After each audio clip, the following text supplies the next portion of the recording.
is. How's it going, everybody? Today we're going to be reviewing Dreamgirls, the movie musical coming out of 2006. It's going to be a whole retro review. We're going to talk about all the things. We're going to talk about the music, all of the disco references and the history and the magic. And if you want to hear what we have to say, sit back, relax, grab a snack, grab a beverage, and listen on in to the first ones to die.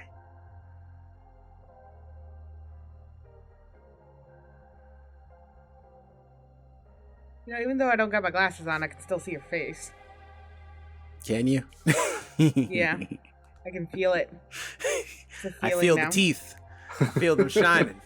That enamel is too bright. It's out here killing the game. There's like a shine from like the corner up. Them gums Hey, are out here everyone. standing on business. Oh, you ruined it. Sorry.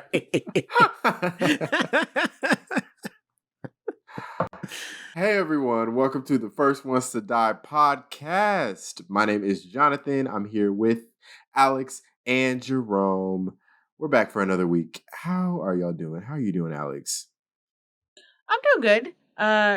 Nothing too exciting going on right now. It's been a pretty level week, which is nice. I haven't had one in a while, so I'm excited to do like nothing this weekend and just like no drama or issues. I'm really hoping it stays that way, but we'll see.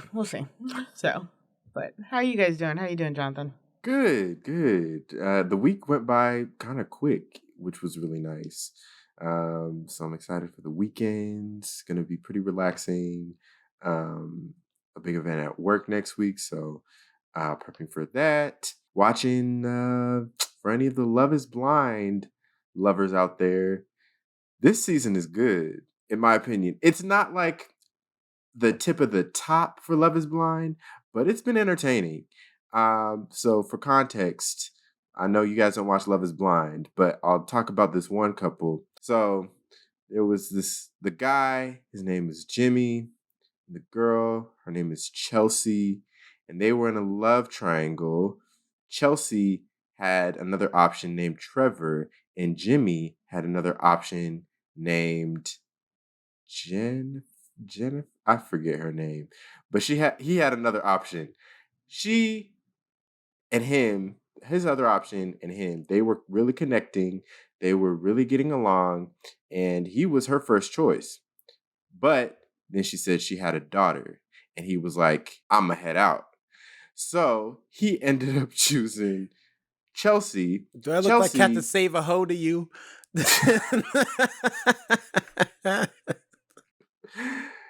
Chelsea, she, first of all, she's kind of annoying. Actually, not kind of. She's really annoying.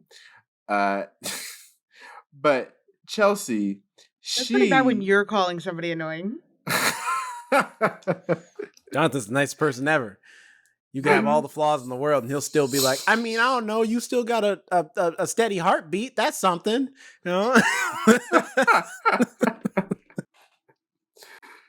But she had two options, Jimmy, the guy she chose, and Trevor. And her thing was basically like, I'm just going to pick whoever proposes to me first. And so Jimmy ended up proposing to her first. So she picked Jimmy, even though she had a better connection with Trevor. Because Jimmy got soul. And one of the conversations Jimmy and Chelsea had in the pods, because, you know, they can't see each other. So they were talking about, oh, what celebrity do people say you look like? And Chelsea said, oh, people tell me I look like, who is she? MGK's wife or girlfriend? And then Jimmy was like, you mean Megan Fox? So this whole time, he's thinking that he about to be engaged to Megan Fox. They get out the pods. Homegirl is not Megan Fox at all. She looks nothing like Megan Fox. And so Jimmy immediately is like, she lied, and she is not Megan Fox. But they're still continuing on so far, but they've had a lot of issues, and I think these other two prospects that they had might come into play, and they might be looking at these other people in the next batch of episodes. He's like, you don't look like no Megan Fox. You look like kicking rocks. Get the heck out of here. I'm tired. You lied to me. Did he like say she doesn't like look like Megan Fox? She looks like somebody else, or like is he just no, just that she doesn't. Oh look God! like Megan Fox. To be fair, he is not that great looking either. So he can't. He Listen, doesn't have much to stand on. That's always those be the ones. Those are always the ones who are just like, well, man, you ain't pretty. Well, you ain't a looker either. What you mean? You talking all that trash, all that smack. That is true. So out here looking raggedy.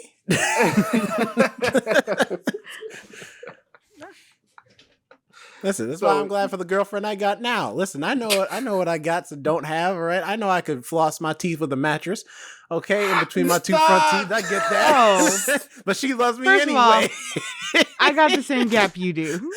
Watch it.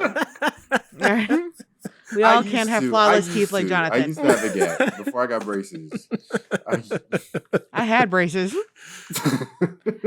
Wear your retainer, people. Wear your retainer. It's true. I mean, listen, for me, I was just like, I had the option. My dentist, when I was like 21, was like, you're still pretty young. You could probably get braces and fix the gap in your teeth. Because my gap is, here's the thing. I think it's my dad's fault.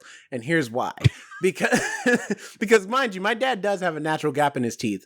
But my gap in my teeth is because one of my teeth is over another tooth. It's not like they grew in that way. It's one is shifted entirely. And I think it's because when I was like 5, my dad was trying to teach me how to play baseball.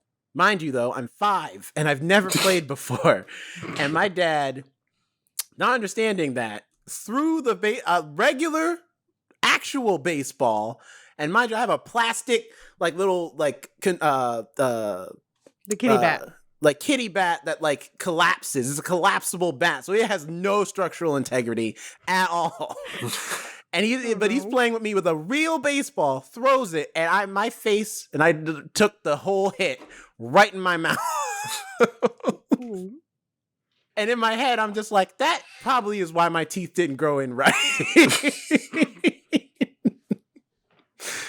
I mean, maybe because, like, honestly, I had to get front braces when they finally grew in because I knocked them out like 2 years too early.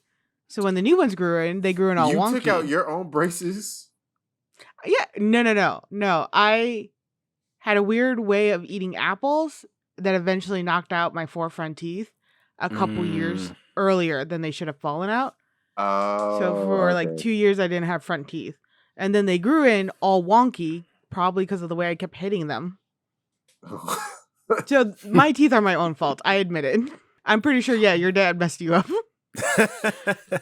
But a gap tooth is distinctive. Like, it gives character, you know? Yeah, that's true. But yeah, anyway, sounds Jerome, like Love is Blind is interesting. Yes, it's pretty interesting. I've seen quite a few people talking about it on TikTok right now. And so I know some of the people you're talking about, and it's so funny because I'll watch like reality TV on TikTok, like people post clips and stuff. People are like talking about the show. So I'm watching it that way instead of actually just watching the full show. Don't ever, if you go on this show, audience, ever, don't set yourself up like that. Don't say you look like Megan Fox, because all you will get is a lot of hate. Is a lot of hate and a lot of people saying you look like one of Megan Fox's versus Megan Fox. You just gotta go up there and be like, look, I look like Renee Zellweger. And yes, I know that's not how you pronounce her name. I'm referencing the Dave Chappelle skit in which they pronounced it that way. Yeah, I feel like you should like humble yourself so when they see you, you're like, oh, you're even more prettier, or some shit like that. Like, exactly. Set up why would you like an expectation, not like right, or don't set up an expectation. Listen, if you look like Ja Rule in the face, just say that, okay? Just let people know.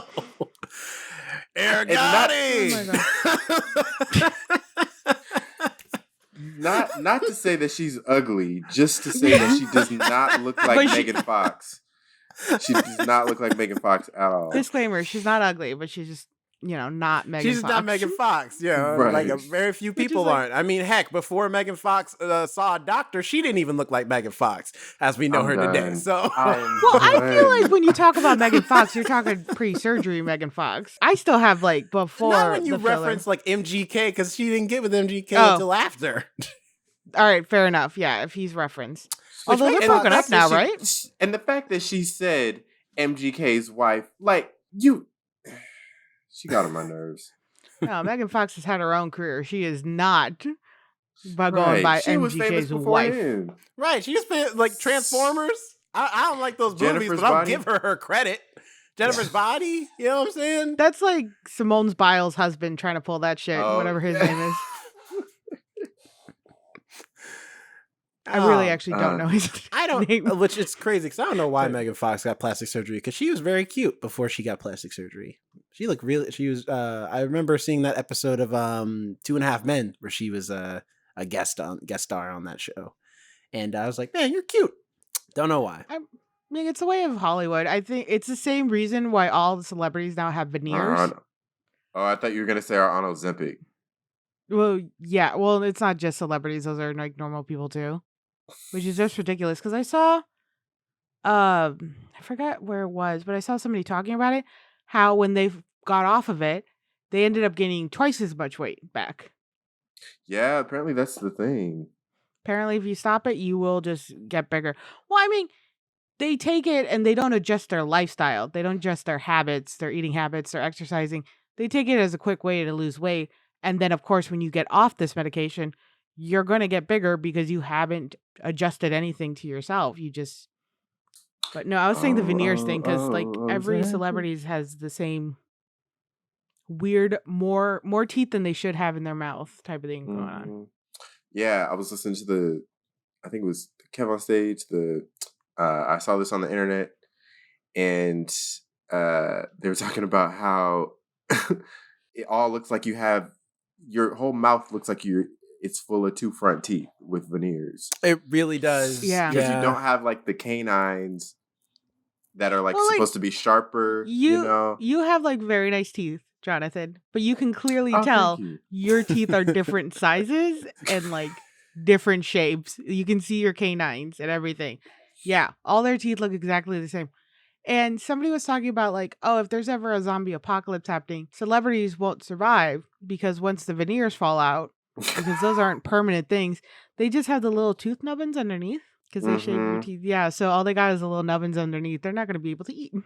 See, but at least they'll live longer than Kanye will, because Kanye replaced his entire stuff with like a grill, like a permanent grill that looks like it's like a 1 block thing, and then like little canine vampire teeth, and that's it. Like He all did in his not. When front did and that under. happen? What Like, happens when you? I think like last year. Like What at the end happens of when last you year or eat something like that. spaghetti? Won't it stain? I don't know. I'm just like, for me, I'm just like, bruh, I don't know about this. Is the same way I feel about the ultimate like the body modification people or whatever, where they get like holes in their face or like their eyes all black. I'm like, what are you doing to yourself? Listen, like, and I hate to go here with this, but it's important because I often push the boundaries. I'm like, tattoos, whatever, piercings, sure, but listen. God gave you a body built the way it's built for a reason. Uh-oh. The second you start going to the extremes of taking away the things you need to survive that God gave you purposefully, now you're pushing the limits. I'll say. No, it is a bar. Wait, what is a bar? Kanye's teeth or lack thereof.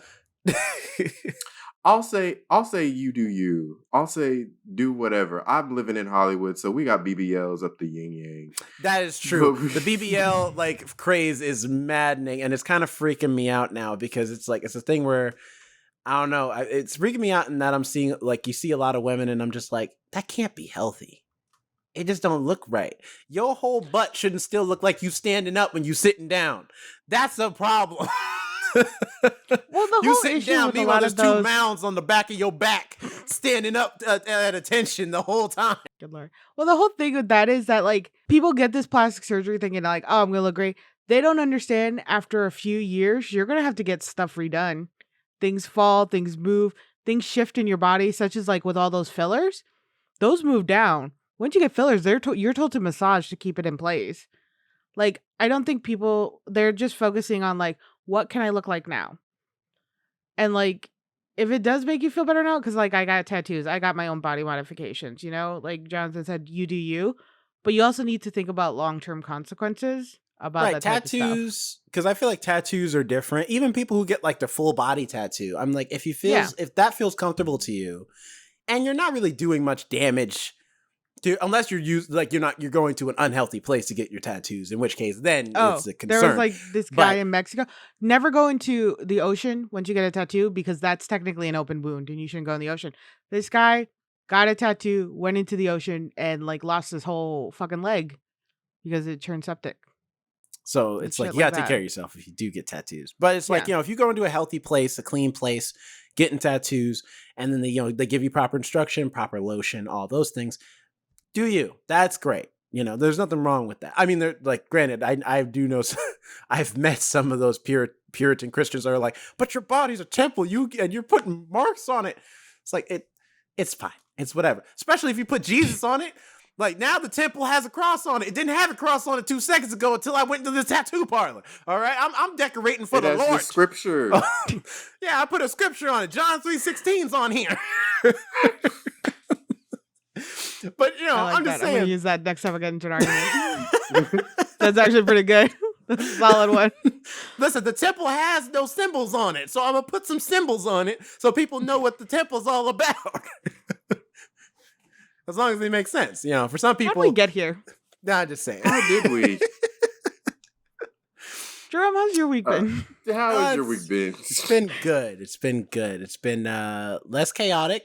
Black people have finally calmed down, the black populace. I haven't seen as much on Black Instagram or Black Twitter of just like conflict going on. So hopefully it stays this way for the rest of the year. Because it's been getting a little insane out here. The only thing I've seen has been, and it's been interesting, is speaking of Kanye West, he released his new album, Vultures. Well, it's a duo album with him and Ty Dolla $ign released it together called Vultures. Wait, and Ty Dolla $ign? Yep. Mm-hmm. I love Ty Dolla $ign actually, because there's a meme that says, I think I told you guys this before, but there's a meme that's like Ty Dolla $ign featuring, and it's like a picture of someone going, or something like that, and then it's like featuring Ty Dolla $ign, and it's like, because he be on the features. Listen, I've said it before a lot of times. There's some artists who are great feature artists, but are not great solo artists. And I feel like Ty Dolla $ign is one of them. Like he's an amazing singer, and the dude's got a great vibe, but he just doesn't know how to. And it's not his fault. Like, not everybody has the mindset for like how to build like an album or build like a solo project in the same way that your features are really built very well. And sometimes it takes collaborating with the right people for that to happen. I guess Ty Dolla $ign just hasn't met the right people to make that happen for him. But anyway, they released an album together, and it has taken the music critic world by storm, because like you have two camps now. You have the camp of people who are like, I'm not reviewing it because I'm not going to support Kanye in any way, shape, or form. So I don't care if you give me guff for it. I'm not doing it.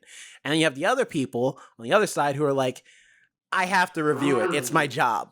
Like, I can't not review it, even if I don't agree or do agree. I like, the music's the music. I'm going to try and just separate the art from the artist and review it.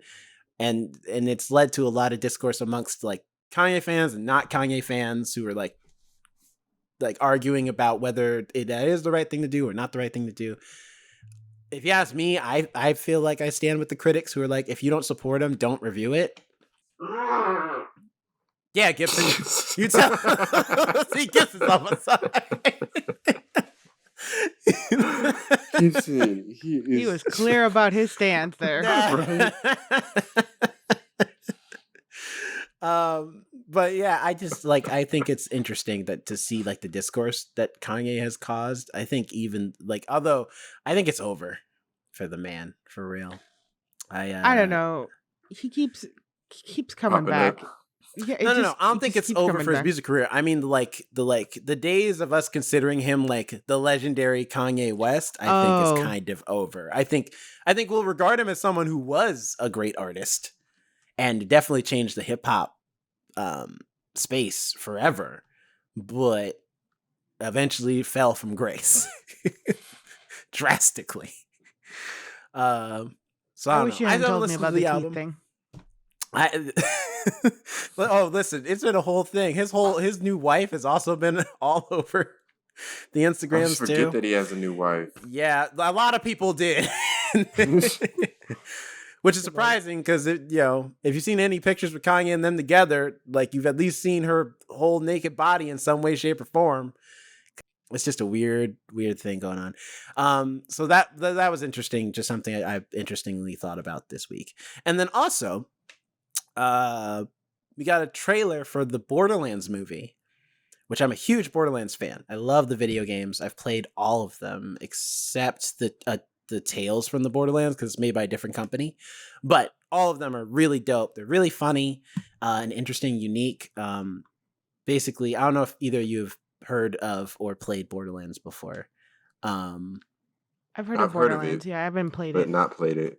Yeah, it's basically like Mad Max meets something akin to like kind of like James Gunn's Suicide Squad movie, where it's a lot of dark humor, edgy humor, sometimes toilet humor to a degree, mixed with like this post-apocalyptic world. Which the story is there's like a vault filled with unmeasurable treasure on this planet called Pandora, which is like a post-apocalyptic planet. Even though there hasn't been an apocalypse, it's just that's just how the world is. It's insane. There's creatures and monsters and psychopaths everywhere. And the few people who are sane, it's hard to measure if that's actually true or not, like, because they live on Pandora. So you play as one of 4 characters. In each game, you play as one of 4 characters and you go to that planet and hunting for that treasure, and hijinks ensue. But there are like the Borderlands 2 was where the story really got really good. They had a really great villain with Handsome Jack, and everything was cool. They announced the movie in like 2019. COVID delayed it a little bit, but they finished wrapping in 2021. And then the movie went through development hell for years. And we are just now getting the first trailer for the movie. And I think it's supposed to come out later this year. And people are not necessarily happy. It depends on who you are. If you don't know anything about Borderlands, they're very happy. They're like, "Oh yeah, cool. It looks interesting. It looks cool." If you do know the video games, they're not happy. And it's mainly because of the cast. And I'll show you what I'm talking about, because I always got to bring up the examples. Boykasha. So this is the cast of Borderlands, the current game. Or this is these are the game characters, and these are the cast of the people playing said characters. And people are not happy with this cast. Though not everybody in this cast. Ariana Greenblatt people are given a pass. She's good. And Florence Montano. People like him too. The rest of them, everyone's consensus is great actors, miscast roles for all these 4 characters. That's like a star-studded cast. That's Yeah. the thing. And I think I'm of two minds of it, because I'm like, on one hand, I get why you would hire this cast. This is a pretty star-studded cast. I mean, you got Cate Blanchett, Jamie Lee Curtis, Kevin Hart, Jack Black. Like, even the I was smaller about to people. say, like, you just gonna skip over Jack Black? No, Jack Black's Yeah, there. no, you jumped. You like Kate Blanchett. then I you skipped like over Jamie Lee Jack Curtis. Black because I feel like Jack Black is like the one who people are most divisive of, because he's playing a character, the robot Claptrap, who is the mascot of the game and has a very unique voice. And people are kind of like, we love Jack Black, but he's not Claptrap. Like, the Claptrap is a very unique character. It's the same thing as with Sonic, where people were like, we like Sonic, that ain't Sonic. Like, yeah, sure, he's got the powers, that's not him. And it's like, it's kind of the similar thing. The stuff with the people complaints they have with Jamie Lee Curtis and Cate Blanchett is mostly just because of their age. Because the 2 women they're playing are in their like relatively 30s. I think Lilith is like in her 20s. And they make a lot of dumb mistakes because of how young they are and inexperienced. And so to see these 2 women who are much older and very clearly much older, even in their costumes. They're like, it just doesn't feel like them. And in Kevin Hart's case, it's because he's playing Roland is a very stoic, serious soldier character. And people are like, Kevin Hart's a comedian. We don't know if he'll be able to do it. So, I don't know. I mean, it like the cast looks, they at least look like the characters. I feel like that's a start. And I like the hesitance in your voice. You're like, yeah. Well, because I agree with them in a lot of ways, but at the same time, it's one of those things where I'm like, the trailer, the setting looks right. All the creatures look the same as they do in the video game.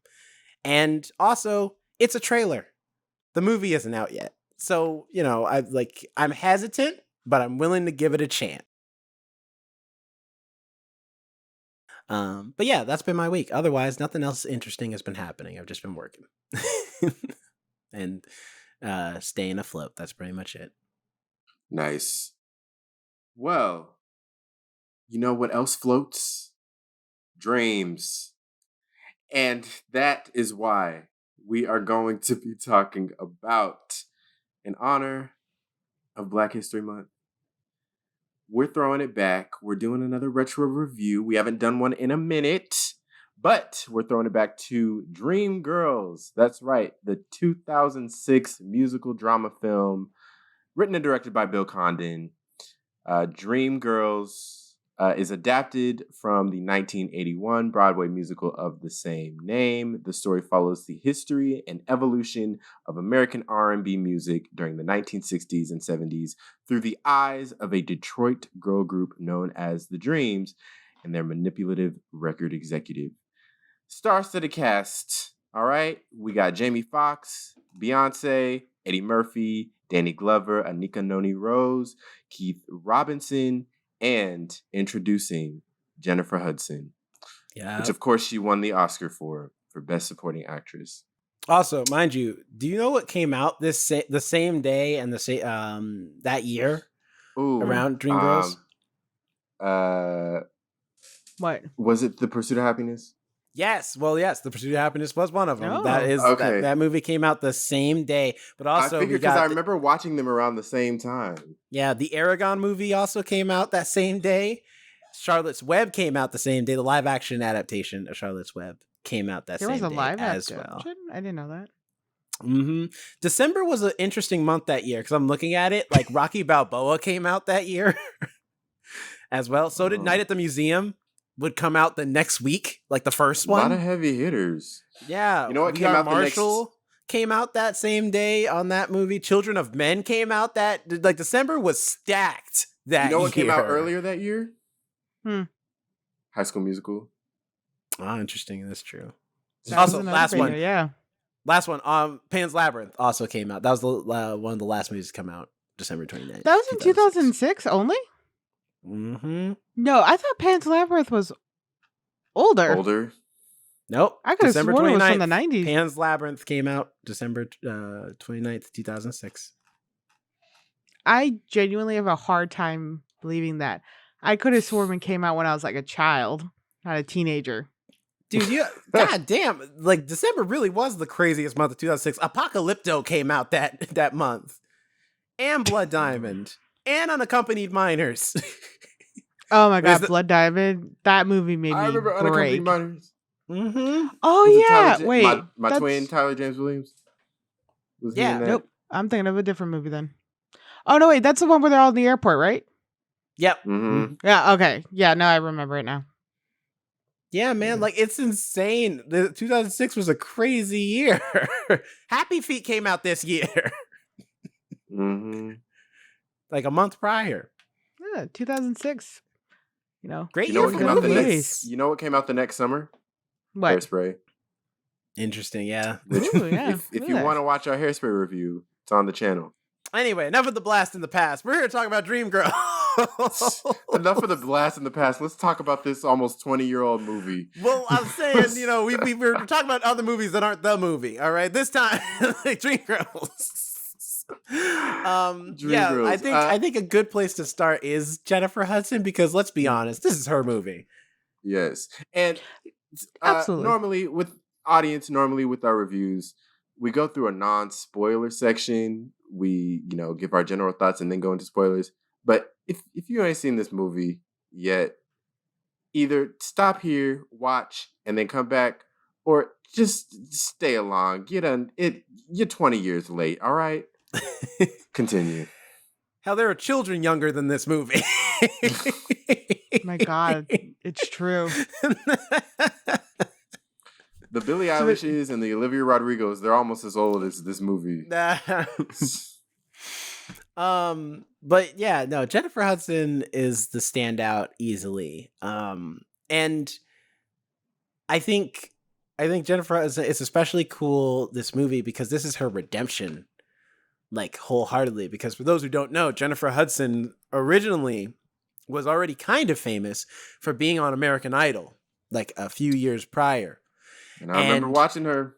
Yeah, I did too. and got voted off in 7th place. She got voted due to unfair circumstances because Jennifer Hudson is originally from New Orleans, and the night where she was during that episode, the reason she didn't get the votes is because New Orleans had a blackout.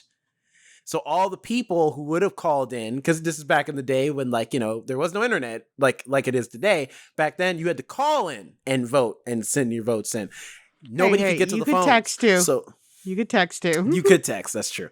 But it's like nobody could get to the phones to most of her fan base who was from her hometown couldn't get to the phones to call in and say, "Hey, we're voting for Jennifer Hudson." So a big chunk of the votes she would have got, she didn't get, and got voted off American Idol, which is a shame.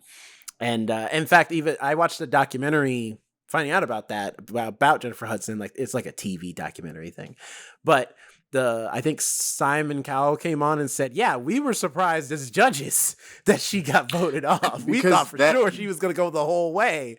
Because that night, it was an infamous night because all three of the black women who were on the show were in the bottom three. Her, Fantasia, and I always forget her and Fantasia were on at the same time on American Idol. Mm-hmm. Yeah, Fantasia won the season that she was on. That's right.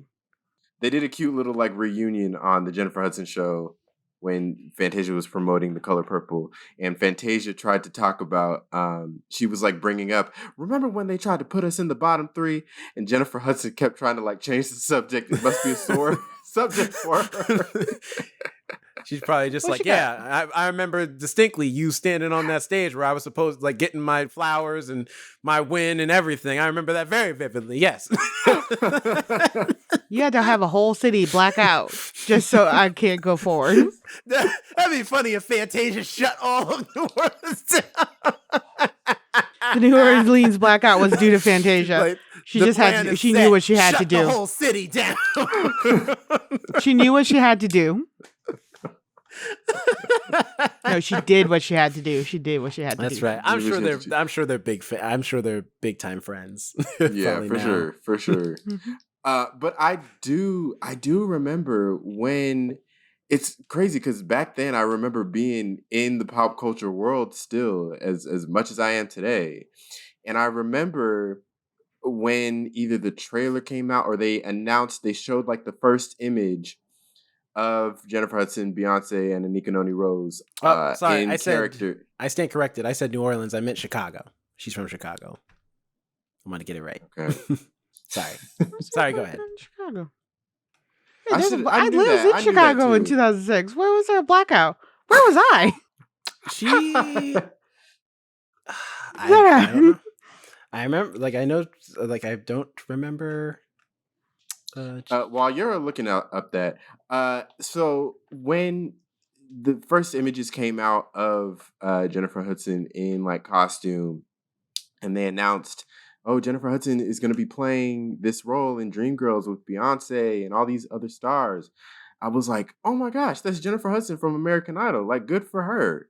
I was so happy. I put up a TikTok about this, but I was saying every single time I watch Jennifer Hudson, I for some reason forget how amazing of a singer she is until I see something she's in, and then it's I've heard her for the first time again, and then it's kind of mind blowing because I was like, damn, The range Even she when you can saw do Cats? is insane. I mean, she has an amazing voice, and you know, I was to drunk her when I saw credit, Cats, which also, I was even more emotional. what's funny though about Cats is I feel like she She did single-handedly great. sold Cats because She she's did the best great. part of Cats. She She is. is. She's The special effects department did her dirty, but she still sounded great. Yeah. Oh yeah. But Idris Elba? No. Oh, who is the other actor? One of them haunted me. Who had the? James Corden. It was in the trench coat. Oh, you Idris mean Elba. no? It was Idris Elba. Well, it's oh yes. Well, he was in a trench coat. I thought you were talking about Ian McKellen. No. The one they put in the trench coat that was trying to be a smooth talker. It was Idris Elba. Yeah, McCabe. I don't know. That one weirded me out the most. Because it's like, why are you the only one wearing clothes? Sorry, But go this ahead. just further proves my point of like my Lion King thing and why I have an issue with the music in that movie, because here it is, Beyonce. One could think that she's just singing circles around Donald Glover, but it's clearly because they were not in the same room together. Because Beyonce in this movie lets Jennifer Hudson take the lead. Because I also especially, and I didn't think about it until I watched like a vocal coach react to Dreamgirls, the movie, and one of her major notes was she's like, "Is it the black guy who reacts on YouTube? No, this was a white lady." Okay. Oh. No, she and one of her notes that she commented on, she's like, it's interesting to hear Beyonce have a lighter tone, because you listen to Beyonce's own music, she always is like with the powerhouse, she always has the growl with how she sings. Versus Dreamgirls is very light, it's very airy, but it's very similar to how Diana Ross sang, who her character is based off of, and so it's like, but it also it's twofold in that it's in character, but it also gives Jennifer Hudson the chance to shine over her as the like more powerful vocalist, even though they're probably neck and neck about like how powerful their vocals are as singers. Yeah, because it's so important to the plot too, because Effie, Jennifer Hudson's character, she starts off as the lead singer of the group, and then Beyonce and Nicanori Rose, they're the supporting parts of the group. And then it's such a switch up when Beyonce, Dina. When Dina gets promoted to the lead singer, and then Effie kind of gets pushed out, it's so important to that character arc in the movie. So I think that was really, and I think props to Beyonce, even though Jennifer Hudson, this is like essentially her movie, retroactively, people remember Jennifer Hudson the most out of this movie, I would say. Like, this was her breakout role. Definitely, yeah. Oh, yeah. But speaking of Beyonce, I haven't seen this movie in a long time. Like, since I don't even know. Like, maybe since like 2009. And like, the juxtaposition between her character and Jennifer Hudson's, where Dina starts off as this innocent, kind of like bubbly, kind of doesn't have a care in the world woman, and then Jennifer Hudson is like the opposite of that. I thought they really played off well with each other. Yeah.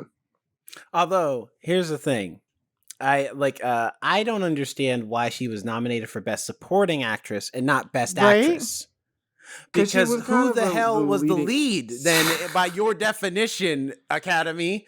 Like, well, with the top cast, the way it's listed on IMDb, it would probably be Beyonce and Jamie Foxx. Which I don't feel like is true, because Jennifer Hudson, I feel like gets more screen time, even. Yeah, but I think it's probably politics. Like, they pushed for Best Supporting Actress for Jennifer Hudson because they knew she had a better chance of winning that category. I mean, I'm glad she won, so I'm not saying that she shouldn't have won. I'm just saying it feels like she's in the wrong category. You Oh know, yeah, like absolutely. she should be best lead actress, like or best actress, I guess, back during that time, but not best supporting because hell, even on this Wikipedia article, she's the first name on the damn list. Yeah. On Wikipedia, on the Dreamgirls movie Wikipedia, Jamie Foxx is the first on mine. You might be Yeah, looking I at a got different Jamie one. Foxx. Jennifer Jamie Hudson's Foxx, last. Beyonce. Yeah, Jennifer Hudson's last on here. What? What are you looking at? I'm looking at the same one. That's- Look, Dreamgirls film. Look, Jennifer Hudson at the Oh, top. we're looking at the that's- side. Yeah, we're looking at the up top right here. Starring. Yeah, there. We don't care about that. We care about this. No, I think The that might cast be list. like in order of appearance. No, it's not because then if that's the case, the like bottom is. characters would have been the It is stepsisters. because Jennifer Hudson shows up. No, but Beyonce shows Oh. up first before we see Oh, Jennifer yeah. Hudson, and so does Jamie Foxx.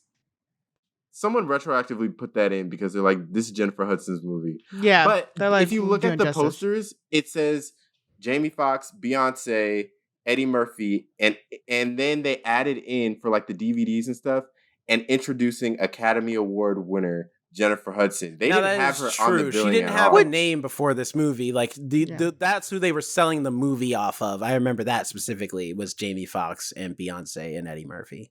Which Eddie Murphy also disappears for a good chunk of the film too. Like he's But I gone feel during like the middle part. dies. He pops back up during the 70s.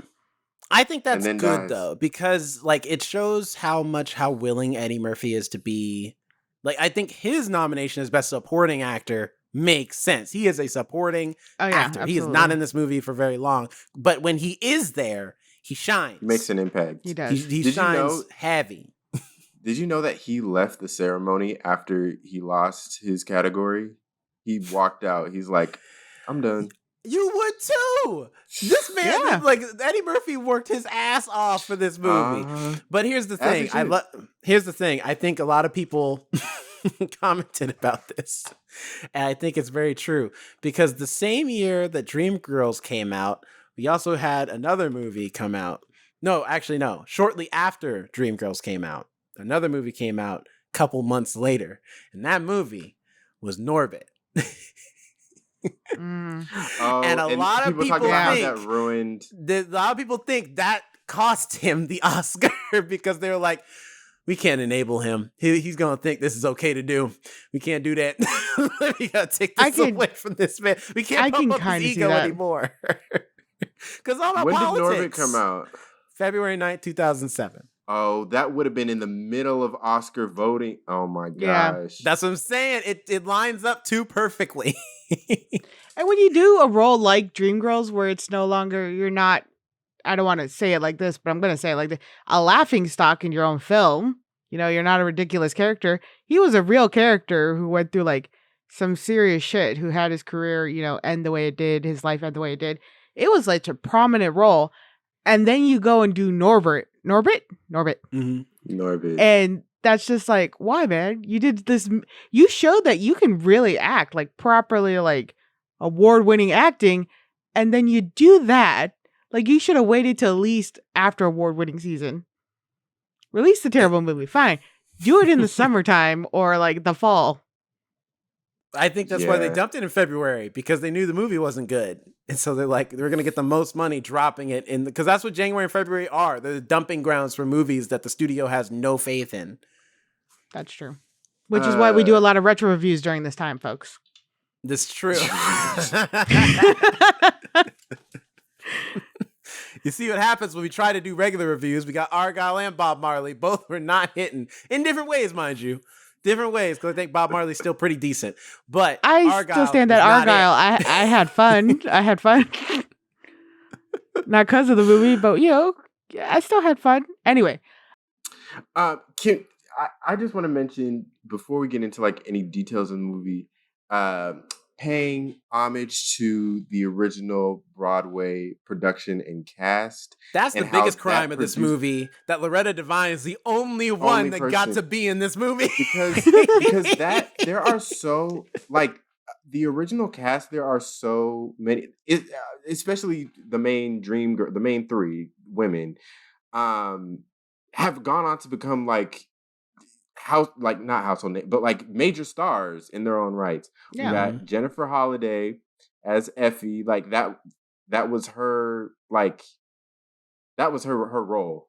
Cheryl Lee Ralph, who those might know from Abbott Elementary nowadays. Yep, killing it as Barbara. She played Dina, and then Loretta Devine played Laurel. So had some knockouts. Yeah, I've never seen the play. Barbara is there are scenes online. There are scenes on YouTube. My favorite is the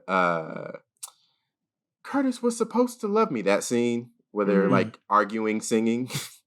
There's that scene on YouTube and it's really good. I recommend looking that up. Yeah. Jennifer Holliday actually did comment on the Wikipedia. It says here, Jennifer Holliday, who originated the role of Effie on stage, expressed her disappointment at not being involved in the film project in several TV, radio, and print interviews. Holliday in particular objected to the fact that her 1982 recording of And I Am Telling You I'm Not Going was used in an early Dreamgirls film teaser trailer created before production began. Many of the other original Dreamgirls Broadway cast members, among them Oba Babatunde, Vondi Curtis Hall, and Clevant Derricks, were interviewed for a Jet magazine article in which they discussed their varying opinions of both the Dreamgirls film's script and production. Also, Jet magazine, remember when that was around? I remember. Remember? That used to be the black magazine. It was tiny. Oh man, that brings it back. I think it's a little unsurprisingly, I've never read it. As a Mexican woman, I don't really think it pertains to me too much. But that is a shame they only got the red, which I'm curious why. She got a whole song in the movie. Yeah, she gets like a whole scene with speaking lines and song, and it's weird that she's the only one. They do say here, the only thing because Loretta Devine, who played Laurel in the original Broadway production, has a cameo as a jazz singer who performs the song I Miss You, Old Friend.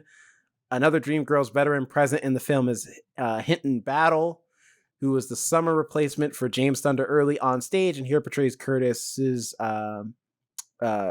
Wayne, who's the guy who was helping Curtis at the dealership. Or he was the assistant to Curtis at the dealership. Sorry, he didn't play Curtis Wayne. That was Jamie Foxx. Oh no, what the hell? Jamie Foxx played Curtis Taylor Jr. I guess his assistant was also named Curtis. That's confusing. Or is the guy's real name Curtis, or is his character? No, his real name is Hinton Battle. Okay. Oh, I've heard that name before. I have not. Where did I just recently hear that name? Wow, somewhere. But he was in the original as as an understudy, the replacement for James Early, for the original actor who played him in the original Broadway cast. Okay, and also, and I just wanted to confirm which songs it was. But 4 of the songs in the movie were not in this original stage show. And it was Love You I Do, Patience, Perfect World, and Listen, the one Beyonce sings. And apparently, after preview screenings during the summer of 2006, several minutes worth of musical footage were deleted from the film due to negative audience reactions to the amount of music. Wow, so even back then, people were sick of musicals. Among this, I mean, I don't believe that because you just got High School Musical, and then you got Hairspray, and then you had Dreamgirls. That, those couple years were musicals. Musical heavy, yeah. That's why they were getting some fatigue. Among this footage was one whole musical number, Cece and Effie's sung reunion. Effie Sing My Song, which was replaced with an alternative spoken version. I think that's okay though, because to be quite honest, I'm curious. I would be curious to get to read those old articles from the old cast, how they felt, because this is a lot of additional songs for a movie musical, and especially one based off of a musical that's successful. Most of the time, most people do not if they do add a song, they have 1, maybe 2. Yeah. Not 4. The Mean Girls and others. The Mean Girls movie cut almost half of the songs. So, That's okay. Nobody saw it anyway. Yeah, I was like, I have like an urge to watch that movie because I've just seen so many bad clips of it. There's somebody really quick on TikTok who sat in like the first row for the Mean Girls musical I saw and that. like recorded It was it. So like the terrifying. angle, yeah, it looks so weird when she's like singing that song. I guess I won't let her win, or she's doing the musical dash, and then yeah, but the angle they have like Katie, the character's face at, is just like, this is. I think they should just remove those two front rows from theaters. They're not helping nobody.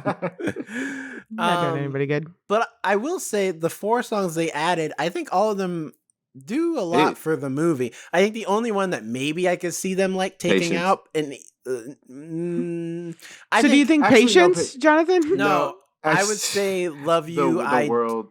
Love You, I Do. And the reason No, why... no. I love that No. song. No, don't But even I'm give like, me a reason. that's the only one that feels like it's like its own little section, versus Patience is like has a historical factor of referencing like We Are the World. It kind of sets the time period. Listen is really good. Like it really gives us a glimpse into what Dina's thinking. Perfect World isn't really in the... I don't even know if that one really counts, because literally it's in the background. We don't even hear any of it. Yeah, I don't except really for recall like the Perfect last World. 2 lines. Because it's like sung by the like Jackson 5-esque filling Okay. group. No, But Love it's, You, and I Hamilton. granted, I'm not saying they should have replaced Love You, I Do. It's just, if I had to think about like if they were to cut a song, I could see that one being cut, but I would not want them to, because I love that song so much. Yeah, that one's the one that gave me chills when I heard her sing again. Jennifer Hudson was just like, and I think it was to show just how powerful her voice was and why she should have been the lead singer and why she should have like been in the front, because none of the other girls had been able to sing like that solo wise. And I understand why they may have made that song. And then again, it was just a beautiful song. That's the song you also just sing around the house too. When you were just singing a moment ago. Yep, that's true. It's crazy though how much of this movie kind of mirrors Beyonce's time in Destiny's Child. I remember when it first came out, that's what everybody kept saying. I keep telling people, like, you all know when Beyonce is good in movies? When she's playing Beyonce. Because this and Cadillac Records are her 2 best roles. I know she's playing Etta James in Cadillac Records, but she's basically playing Beyonce. We can't forget No, Obsessed. I will just... She broke into my house. We all make fun of those lines, okay? We all know that her line reading in that movie is bad. But she read it with passion. She did read it with passion. Not, that's true. She read it with... I can say that much in her defense. She read it with passion. What about Carmen, a hip opera? Wait, what? What the hell is that? You have to look it up. Oh my god! Oh my god! It was her first like oh my film god role. But no, it's true. It's like I mean, it's supposed to be Diana Ross's story, but in a lot of ways, Diana Ross and Diana oh my Ross god, I remember this movie. Sorry, I remember this movie. I think I repressed it. But I going back to Eddie Murphy though, this was the movie that showed me Eddie Murphy could sing. Because up until this point, did he have an album out in the 80s? Party all the time. But I didn't know about that album. And you never heard that song? I don't know if he not at that point. No, I hadn't heard it. I heard it much later once I got older. But at that point, at that point, I was when Dreamgirls came out. I was 11, and so my experience with Eddie Murphy was like Dr. Dolittle and Trading Places. And like you were only 11. Mm-hmm. I was 15. I was 15. I was in high school. I already had my own car. I was in middle school. About making I me feel remember. old. I remember being in middle school watching this. Yeah, so it's like that was my experience with with Eddie Murphy. So hearing him in this role, I was like, man, he sounds really good. He's really cool. But what's great, because like I've listened to the soundtrack of Dreamgirls too, and he's like, granted, he's not like he definitely doesn't have the same vocal chops that Beyonce and Jennifer Hudson and them do. Because there's a lot of times where he'll sing and notes will just drop, like they don't fade off slow. It's just like, like that. They just stop. Yeah. But it's because he doesn't have that vocal range. But I think the best thing about what Eddie Murphy does, and I'm sure he may have probably got a vocal coach to help out, is that he, like, knowing that, he makes the songs work for him, like how he wants the songs to sound and feel. And it helps out a lot in that way. And then of course, you know, all the band and the backing vocals help cover a lot too. But even that scene when he's like in the club by himself, that's pretty much all him, like carrying that entire song. It's just like, I want you, baby, I want you. Like he's carrying the whole thing and doing a damn fine job of it. But also because it's Eddie Murphy, the comedic elements are still there. But in subtle ways, it's very subtle, like how funny he is in this movie. And also conniving at times, because you're like, God dang, man, you just met this woman already. You ready to cheat on your wife? You preparing. Dude, the plans are happening. It's like you should see. It's like the scenes where you see the little like equations and stuff popping up in front of their head. Like, it's like he's planning right now. Okay, if I put my hand on her butt at like 45-degree angle, then I can bring her in real close, and then I'm gonna look her dead in her eyes and like not break eye contact for a solid 2 minutes. Then I'm gonna have her like when he's like. When she rejects him the first time and he's like, oh, it's going to take 2 weeks. I'm like, you've done math on this? You have equations built in for your infidelity? This is a master player. What? I thought eventually, like when they got to the 70s, I thought he had left his wife or something. Like I had assumed, I don't know why, that like he was divorced and they got together. No, and then another scene pops up or near the end. She's like, it's been 8 years of a non-married life. I'm like, you still with him? After 8 years? Here's the question. Of all that? Is she right to be mad at him because he hasn't married her after 6 years, despite the fact that she knows he's still married?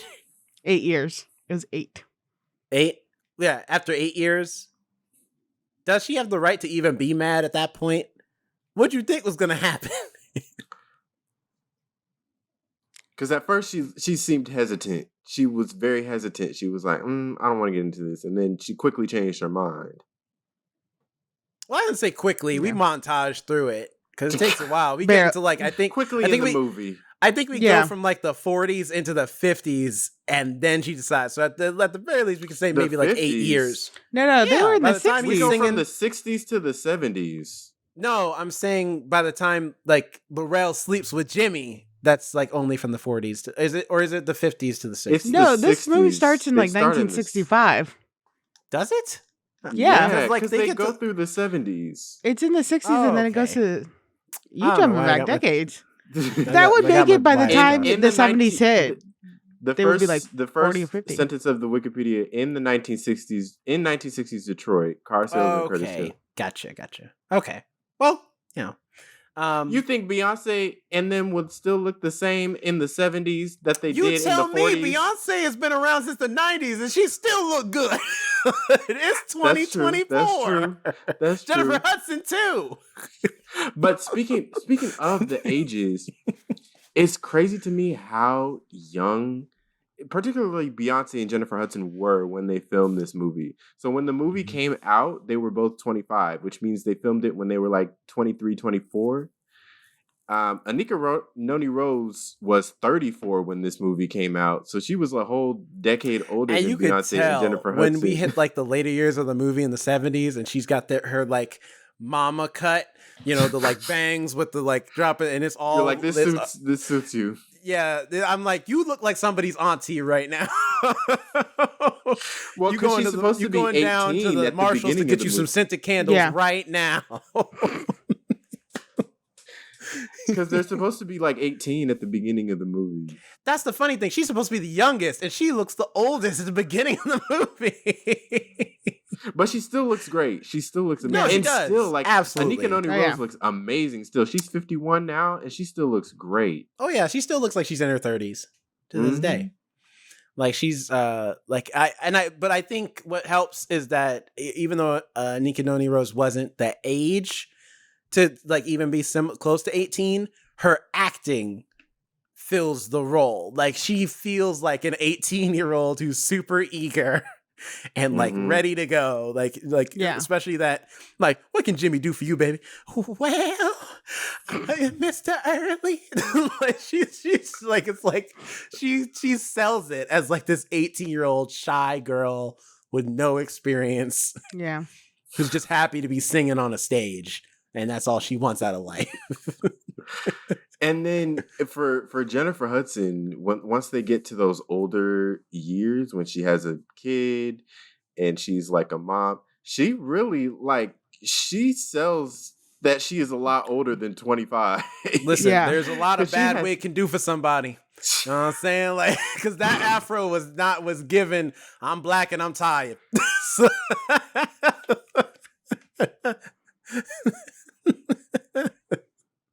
Cause I was like, God dang, you ain't at least gonna take a pic to it or nothing. You just gonna go. You just woke up like that. And just was like, I'm going out the house. I'm tired. Do you think that was supposed to like fake being her natural hair? Because at the beginning of the film, she complains about the wigs. Do you think that was like it's supposed to be? That's supposed to be her natural hair. Yeah, she can't. She's not Yeah. wearing a wig anymore. supposedly? Yeah, but you know, I guess like I get it. I mean, this movie did have a lot of like funny little like details in it, or funny little things that like happen. Like when they first blew up, Jamie Foxx's character was like, Curtis was like, "Hey, anybody can do secretary work?" And that woman comes up, she's like, "I can do it." And he looks at her hands, he's like, "What are these?" She just pops her nails off. And I don't know why that made that. She's like, "Good," and he's like, "All right, whatever." Funny enough though, like this is a fun fact about me. Because I watched this movie, I think the movie had come out. I don't remember watching it in theaters, but I did remember watching. I think I may have watched it when I was still 11 or 12, one of the two, around that age, and I still knew nothing. I knew nothing about anything, and so that scene when they're singing the song, I forget which song it is, but it's during the time where Effie goes to the doctor and you see the big Curtis was supposed to love me. That one. No, before that, where like it's the montage and you just see the big reception desk and it has the word reception on it, like on the front while she goes to the hospital. I remember making a joke, but it wasn't a joke because I was being dead serious, being like, reception? What? They didn't have phones back then. They didn't have cell phones back then. What the hell is she doing? I was watching it with my cousin and she just died laughing. She's like, no. She's not going there for cell reception. It's the reception desk at a hospital. Because at that point in time in my life, the only thing I knew about reception was cell reception. I didn't know there was a thing called the reception desk. But also, even if it was, who the hell puts reception on the desk? Like you don't know that's the reception. Well, they want to desk make sure it's at the clear what that is. hospital. They got to make sure it's clear what it is.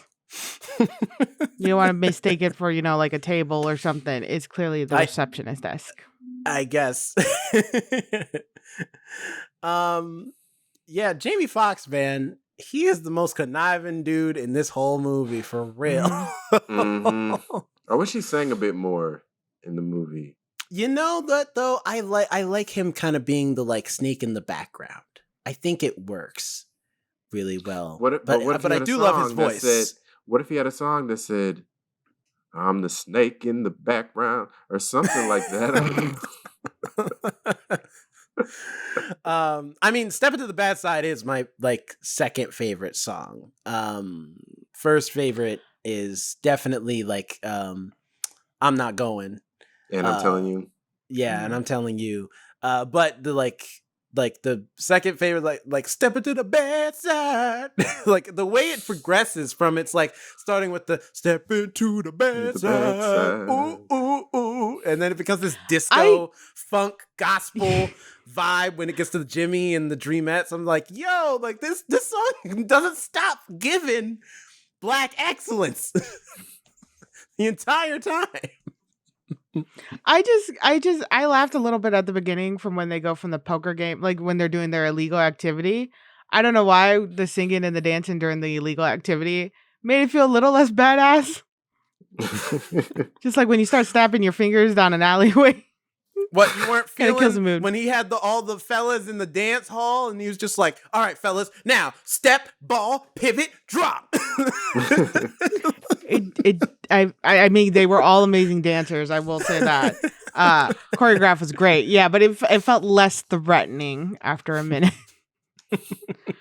My song rankings would have to be, and I'm telling you, I'm not going, or Love You I Do. Those are probably tied for first, and then Love You I Do is my third. Yeah, I love You I Do. Love and You I Do's then gotta be my first. and then what's the name of the song? I keep calling it "Curtis Was Supposed to Love Me," but that's not the name of the song. It's the one where they're fighting, and it's just because I got you. They're It's All Over. It's all over. Mm-hmm. It's all over. Yeah. It's all over. Oh yeah. They're literally like they're dragging each other, but they're doing it in a musical song. I put up with your bitching. I put up with your nagging. I like how she drags the new girl in there. She's like, I'm just gonna wait in the back, and she's like, trying no, you're a part of this now. Like, You're part of this. I know when it's my time to leave, I'm just gonna step on now. And it's like, oh, hold up, bitch, where you think you part going? of this now? Yeah, you're part of this. That's very much that. Like, you know what? I think I could beat the traffic. No, you sit down because you need to. It's like, okay, never mind. I'm sorry. I just. Although she stood her ground, though. She stood her ground because Effie tried to check her. She was like, "Hold up, who you? I know you ain't talking to me like that. I don't even know you, but just so you know, I ain't the one." And that was also the first time that we had seen Dina kind of like stand up for herself, because the first like part of the movie, she takes all these insults from Effie, like, and she accepts them. But then she's actually like standing up for herself a little more. But here's the question, because we never get an answer to this. Do you think she was sleeping with Curtis? Because she never denies it. She just kind of just looks all sheepish and sad whenever Effie accuses her of sleeping with Curtis. But she never says we have never slept together or we've never been together. I kept thinking about that because he was mainly staring at her. She wasn't looking Jamie really at Foxx him. Gave her that was looking at her like. Yeah, like really intensely all the time. So I don't know for sure, but the fact that they ended up marrying, I was like, maybe she was stepping with him. I don't know. Because Dina gives him a look when he's staring at her in her dress, and it's never clear if she's just proud to have, because she's never had a man stare at her before, like in a embracing way, and which is one of the most ridiculous things of this movie. I feel proud, or is it that she's attracted to him? She's like, oh, hey, Curtis notices me, because it could be possible that she likes Curtis too.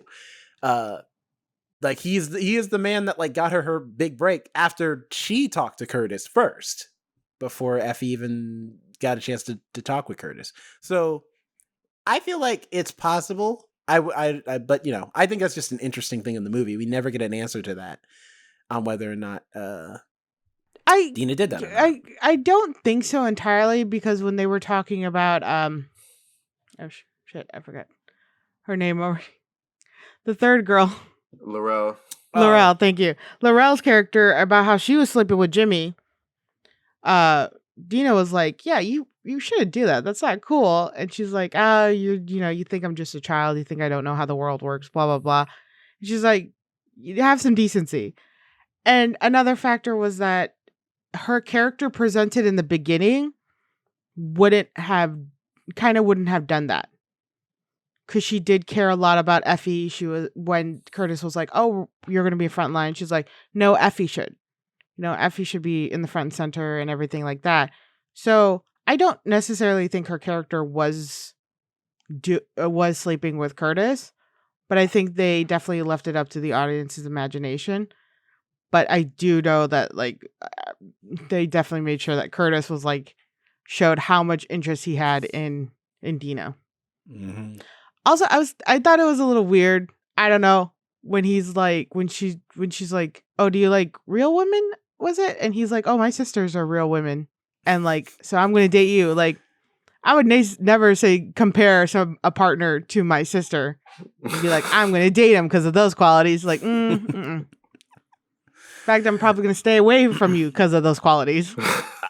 You mentioning the line when Curtis tells him that they're going solo is always one of my favorite scenes, because Laurel immediately flies off there that y'all ain't touring with Jimmy. You're just trying to break me and Jimmy up. How dare you do that to me? Y'all can't stay. And he's just like, y'all ain't touring because I didn't finish. Y'all ain't touring because you're going on your own. And immediately she's like, well, screw that greasy Negro. Shoot, I want to go on my own. All right. It's also, can you calm it down? She was ready. Calm it down. I also like the scene where Effie comes in and she's like, you told me that it was hard work and patience and dedication. Who is this? Does Martin Luther King even sing? Oh my God, yeah. I watched that part with Ari, and Ari also was though bad. She's like, I was about to say, I was hoping she was kidding because it threw me.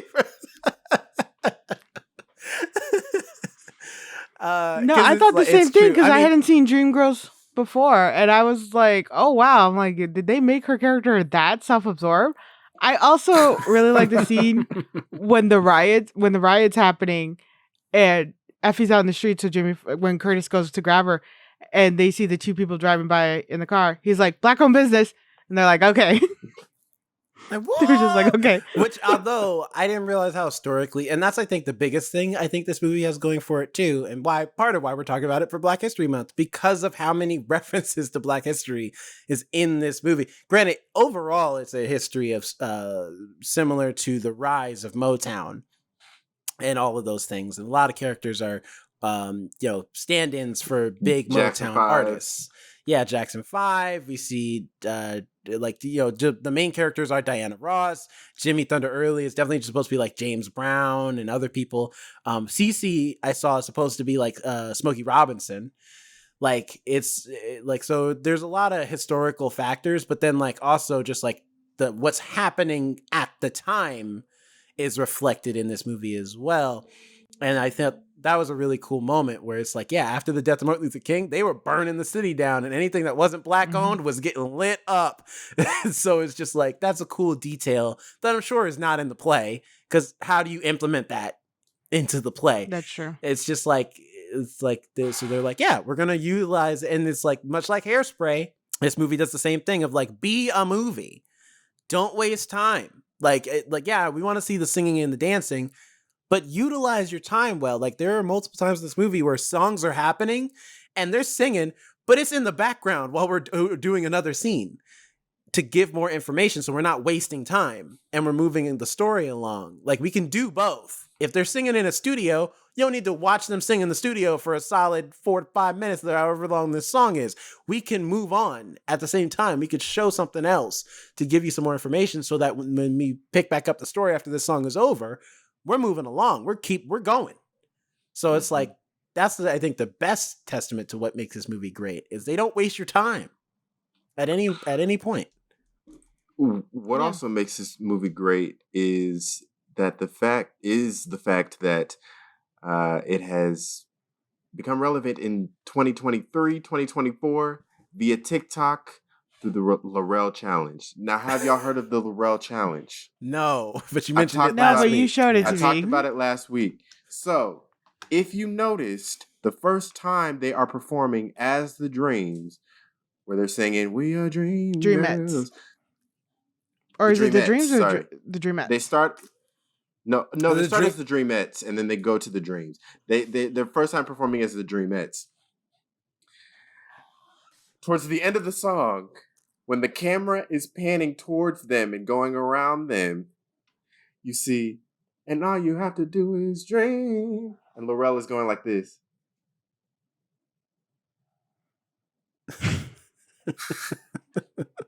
So this is what people... For the audience listeners, Jonathan just sat in his chair smiling and spun around. So you know, just type in hashtag Laurel Challenge on TikTok. You'll have fun. You'll have a lot of fun. That's very Uncanny Valley. Going that style. Though thinking of like Laurel is the one I mentioned the most because I feel like her outfits are the most memorable to me. Even though Beyonce and Jennifer Hudson both have some killer outfits in this movie. Beyonce, especially when she gets to the 70s. Yes, when she gets to the 70s era and the disco era, her outfits, when she had the hair, big hair, I was like, God dang, go ahead, soul sister. Out here selling Soul Glow by the can. But she's like the outfits in this movie, and it was nominated for an Oscar for costume, hair, and makeup. Like, and rightfully so. The costumes in this movie are amazing. They just transport you to the time, because very seldomly do you ever get a clear indication of what time period you're in as far as like the year specifically, but you don't need it, because if you see what the costumes look like, you know exactly what decade you're in without even having to know it's 1970 whatever, 1960 whatever, you know, any of that, which is great. That's a testament really to the costume design and the marketing. Not marketing, sorry, the makeup. And it has to be commended. It has to be commended. They did an amazing job with all the costumes for everybody. They did. It was really, and they utilized the sets really well too. You never felt like you were missing anything. And during it also had a very big, like a play vibe to it too. Like when they left in It's All Over, the way they all exited the stage. It looked like it had just been recorded from a play. I'm telling you. Yeah, it was so well done when they all exited that it looked like it was just straight off the play. So the way they utilized the sets, almost like the actual play, it was so well done, and I was amazed by some of the scenes they did that with.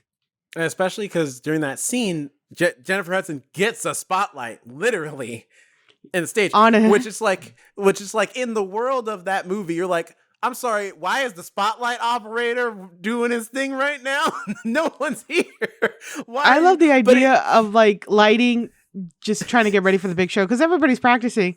And then him being like, I'm going to just help make this moment a little more dramatic. Just light two. Yeah, exactly. To go to the left. Lights, right? For this scene that's supposed to be a very intimate moment between two people, but you don't care because you're just so wrapped into the scene, and it's so beautiful, and it feels like you are watching the musical at that point, like, because it's just Jennifer Hudson on that stage killing it, and then they fade to black, and she leaves, and then we get into the Dreams singing their song without her, and it feels like a play transition where you would have her maybe like exit stage right while the other characters come in. So it's really cool. That segment in particular. I'm glad that they did it that way. They filmed it that way. I'm ready for Dreamgirls to come back on stage, Broadway tour, something. The last time it was on tour was 2009. Dang. It has not. Time. I don't think it should come back. Yeah, it needs to come back. Instead of making movies into musicals, they should just bring back the original musicals that inspired those movies. Exactly. Well, they do sometimes. Depends on the musical, because they do Wicked all the time. And now that's getting Wicked's a movie one soon. of those Broadway staples. Yeah. Like Phantom of the Opera was. Yeah. Hamilton is now those where they're not going to do Hamilton for like the next 20 years. Lion King. Yeah, Lion King is definitely there. Beauty and the Beast to a degree. Although sorry, Jonathan, you're going to say something. Oh no, go ahead. I was going to go off onto something else, but go ahead. Well, I was going to say we do this every time we do a retro, or we've started doing this now every time we do a retro review. But do you think they could make a Dreamgirls 2020 edition, like whatever year, 2025, Oh, 2026, who would play with a new cast. Yeah, of like do another movie, new cast, new singers. There were moments. Nobody eat me up at this comparison, but I just saw a little bit of it, and I feel like we cast this woman in every single iteration that we do. But there were moments where young Beyonce as Dina looked a little bit like Zendaya at points. Honestly, I was thinking that. I was like, which character would Zendaya play? Listen, I was like, obviously with Beyonce's character. But I wouldn't cast her in a. I would not cast her. I don't think she has. I think she can sing. She's got great vocal range. I don't know if she has Beyonce vocal range to play it. Now, well, that's the whole thing about the Dreamgirls, though. Beyonce doesn't have Beyonce's range in this movie. Well, she's much softer and calmer. Here would be my pitch: Halle Bailey should play Dina. Oh, Halle Bailey's a little too much older, no? No, well, she's in that age range. She's like she is older, but she looks young. Like she still looks like she could play 18, yeah, but 19 these are supposed to be women in their 20s. Halle Bailey's like, right? Oh no, wait, no, she's in her 20s, but she looks like she's like younger than that. I think I'm. I mean, if you want to skew older, get Chloe Bailey. She does look older. One of the Bailey sisters. Both of them could do it. They both sound amazing. Yeah. Who would be the other two? Now, there's not too many younger black actresses. Could play Laurel. Okay, her. I could see her playing Laurel. You just gonna get the whole cast of The Color Purple? Let's. Where are we putting Fantasia? Why not? All of them are really good.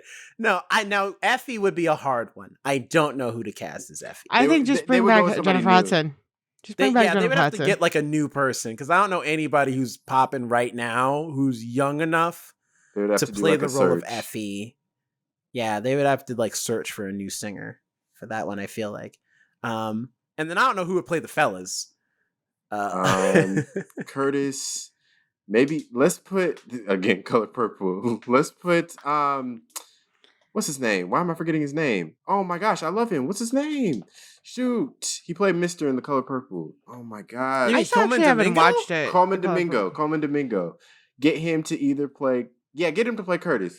He's good at playing the bad guy. I can see him playing Danny Glover's character. I don't know about his. I mean, he could play Curtis. You know what? He just seems a bit old. Actually, Tyler James Williams, Curtis. I think he could play. Not Curtis. I'm sorry. CeCe. No, CeCe. That's what I meant. CeCe, not Curtis. I can see him as CeCe. Granted, though, can he sing? Coleman Domingo? No, Tyler James Williams. Oh, I don't know. I don't think I've ever. He was in that one Disney movie where he was rapping. I don't know if that counts because the Disney would replace people's singing voice in a minute. Zac Efron didn't even sing his songs in the first High School Musical. Ooh! If we wanted to replace either Halle Bailey or who else do we say her?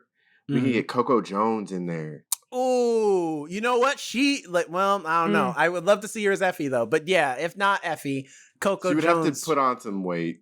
Yeah, maybe. Well, apparently, according to IMDb trivia, Jennifer Hudson gained 20 pounds to play this role. But yeah, no, Coco Jones, that's a great pick too. I do like Coco Jones a lot. She's a great actress and good singer. So I think she could kill it. She could kill it. We at least have the main Dreams cast, like the main characters who we're supposed to care about. Wait, who were casting as Deanne? Dina? I don't know why I called Halle Bailey. Dina. Oh, Halle Bailey. I thought she was gonna be. I don't think I was paying attention. I'm not gonna lie. I think I went somewhere. I can see Halle as Laurel too, just because she's short, like Anika Nodi Rose. But that's about it. Yeah, I mean, it would be a hard search. It would definitely be a hard search. The ladies would be way easier to cast than the fellas, though. I think that's the thing, because I can't think of any fellas that would really fill a lot of roles, except for the ones we get all the time, like Corey Hawkins. You can cast him. Yeah, again, casted The Color Purple. Yeah, I mean, you could cast Anthony Ramos maybe as like CeCe. I'd be down for that, even though he's not black. Or at least Um, I don't think he's. I don't, if he is Well, he is he. I mean, he's like mixed, is right? He's- I Cece think he's and Puerto Rican. Heffy Latino are almost. related. They're brother and sister. So you yeah, kind of have that's what to I'm make them saying. at least the same race or something. Yeah, he's Puerto 'Cause- Rican. Yeah. Yeah. Well, I don't know. He says he's of Puerto Rican descent. He is of European, African, and Jewish descent as well. So, Okay. so he's a lot of things. He's all mixed up. Yeah, man. I Um, don't know. There's a lot. Like it'd be like the fellas would be a hard one. No, yeah. no, no. I got it. Okay. First of all, I know exactly who could play Cece, Leslie Odom Jr. Oh, okay. That man could do it. He would kill it. What has he been in? I'm having a hard time. He's he's Aaron Burr in Hamilton. He's also yeah, yeah. no, right, immediately, yeah. He was in Knives Out too. Yep, he's in Knives Out too Glass as Onion. well. Oh, that's true. He did a good job in Knives Out too. Mm-hmm. Mm-hmm. And then we still have Coco Jones as Effie. There we go. I don't know if she can kill I Am Telling You, but I'm sure she'd be willing to try. Right. If Halle Bailey or who else, her, And her, yes. if one of them says no, I could see Coco Jones playing a good Dina. Definitely. I can see it. Especially with the disco hair. She's got the disco look. Like I can see her with the makeup and everything, having the disco look for sure. Mm-hmm. Who else? Who's gonna play? Man, I'm having a hard time picking Curtis, because Curtis has to be someone who's very like who can play a conniving, like narcissist. Like, know what I'm saying? Let's just throw Samuel L. Jackson in there, just because he's always in everything nowadays. As Curtis now. Danny Glover's character. Love interest. No, definitely not. I'm just saying he's in everything nowadays. He was in Argyle. What about Michael B. Jordan? Can he sing? We can't just keep throwing people in here. Well, Curtis didn't sing too much. Curtis did mostly he has a song. Like that song. Okay, but like nowadays, you can make anybody sing. Except for Pierce Brosnan. He did so bad they made sure he couldn't sing in Mamma Mia too. I'm just saying that. I'm just saying. But Michael B. Jordan, I think he would play a decent enough Curtis, but nothing to the level of how Jamie Foxx really played this character. I don't know. I mean, the only villain he's played that's been at any type of convincing is Killmonger, and even then, that's just because he played generic angry black dude #1, like with a little extra spice on it. With like, 'cause the costume did half the work. He just looked scary off rip without him even saying anything. But what about Reggae Jean Page? I'm trying to think of like heartthrobs, like black male heartthrobs. Well, Jamie Foxx wasn't really like a heartthrob. That's true, but he was like a love interest for multiple people, so it has to be someone good looking. I'm gonna look up male R&B singers 2020s. Who you giving me? I think you really gotta let go of the like. The singing thing. Someone who can sing, okay? No, because like Curtis, you gonna get Usher. You gonna get The Weeknd. We know how that turned out. No. You know who would probably be good? The guy from Nope. What's his name? Daniel Kaluuya. Yeah, I was thinking him, but yeah, he could probably do him it for a second, but I don't know if he could sing. Yeah, now day and age, they really get people who can't sing to do these parts. Although that is a big complaint in a lot of things. Why don't they choose musicians and stuff like that? So fair enough. Mm-hmm. No, they need the reason they need to be able to sing is because it's the same reason why in Hamilton they need to be able to sing. You need people who can fill the ensemble role too and harmonize with everybody else.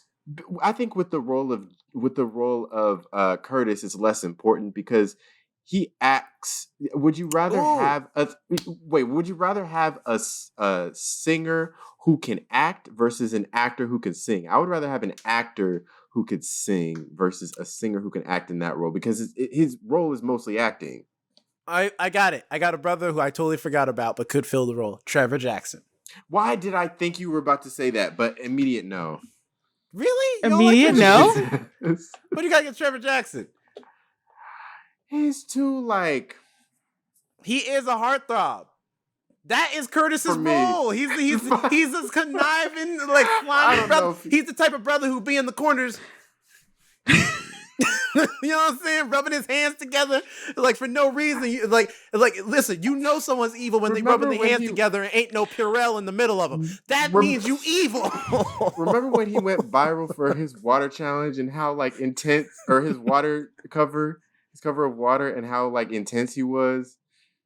What water? What is? I need to. I don't know if I He need to did be a more on cover social of the media or song off. "Water." You know, make me sweat, make me hotter. That song. Oh. He did a cover of that, and he was just way too intense, and everybody clowned him for it. I'm just saying. I think he could do it. I got faith in him. He was pretty cool in Superfly, so I think he has the ability to play like that role. I think he could do it. I think he could be a good Curtis. Yeah. Well, we didn't say who would be a good Jimmy. That is true. That's a hard one. That's a Yeah. really hard one because everybody else is more or less singing regular. The person playing Jimmy has to pretend to be like James Brown. They have to be a character. So you need They'd like have a to be, singer like, who can be a someone who character could or a be character actor. eccentric. Yeah.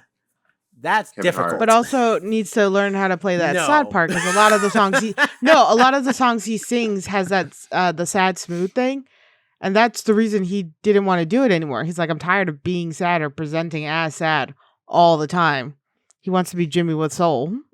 No, I'm saying Jonathan. I said no because Jonathan was like Kevin Hart. I'm like, absolutely. No. I feel like we do need to stick Kevin Hart in there just somewhere. He could be a cameo. He could be friggin' what's his name? Jaleel White's character in the beginning. That's a hard one. I don't know who would play Jimmy in this modern era who's like a Ooh. great character actor. No, he's a little bit too old. Who? I was about to say Sterling K. Brown. Yeah. Well, I mean, Jimmy's supposed to be older. Well, I mean, Jimmy is supposed to be older. He's Yeah. supposed to be an older act. So that's not necessarily bad. But I don't know.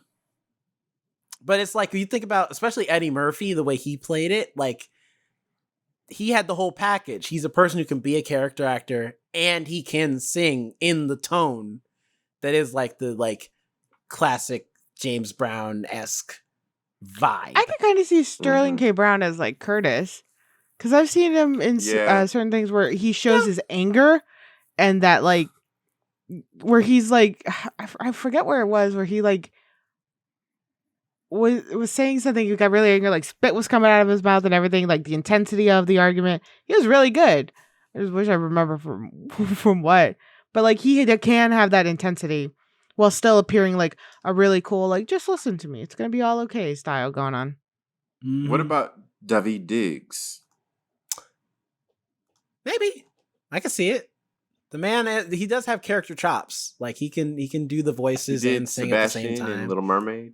Yeah, he also did Lafayette in Hamilton, where he had to do a French accent and rap and sing. Isn't he like appearing a little too young to be Jimmy though? Maybe, but I feel like if you do put the right makeup on him, you can make him look older if you wanted him to. Fair enough. That's Jimmy's a hard one. Ooh, what about Donald Glover? He does have the I funk could actually vibes see for it. sure when he sings, for sure. Yeah. And he has a charm to him.